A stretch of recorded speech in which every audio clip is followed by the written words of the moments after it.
2007 മുതൽ മെക്സിക്കോ സിറ്റിയിൽ മാത്രം 8,64,750 കുഞ്ഞുങ്ങൾ ഗർഭചിത്രത്തിന് ഇരയായതായി റിപ്പോർട്ട്. ഗർഭാവസ്ഥയിലുള്ളവരുടെ ജീവനെക്കുറിച്ച് മെക്സിക്കൻ തലസ്ഥാനത്ത് നിന്ന് പുറത്തുവിട്ട ഔദ്യോഗിക റിപ്പോർട്ടിലാണ് ഈ കണക്കെന്ന് പ്രോലൈഫ് പ്രവർത്തകർ വെളിപ്പെടുത്തി.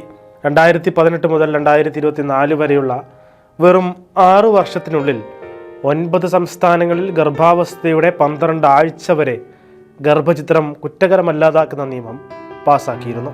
2007 ഏപ്രിലിൽ ഗർഭാവസ്ഥയുടെ 12 ആഴ്ചകൾ വരെ ഭ്രൂണഹത്യ നടത്തുന്നത് ക്രിമിനൽ കുറ്റമല്ലാതാക്കി ഗർഭചിത്രത്തിന് വാതിലുകൾ തുറന്ന ആദ്യത്തെ ഫെഡറൽ ഭരണകൂടമാണ് മെക്സിക്കോ സിറ്റിയിലേത്.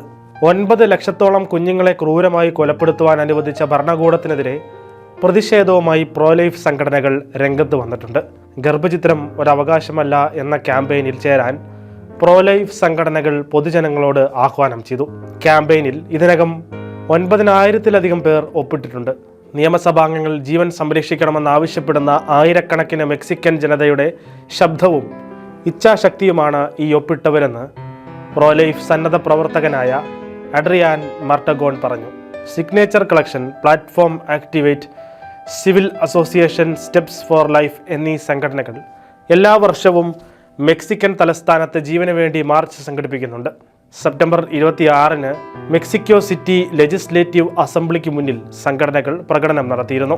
കത്തോലിക്ക ഭൂരിപക്ഷ രാജ്യമായ മെക്സിക്കോയിൽ വർദ്ധിച്ചു വരുന്ന ഭ്രൂണഹത്യയിൽ സഭാ നേതൃത്വം നേരത്തെ തന്നെ ആശങ്ക പ്രകടിപ്പിച്ചിരുന്നു.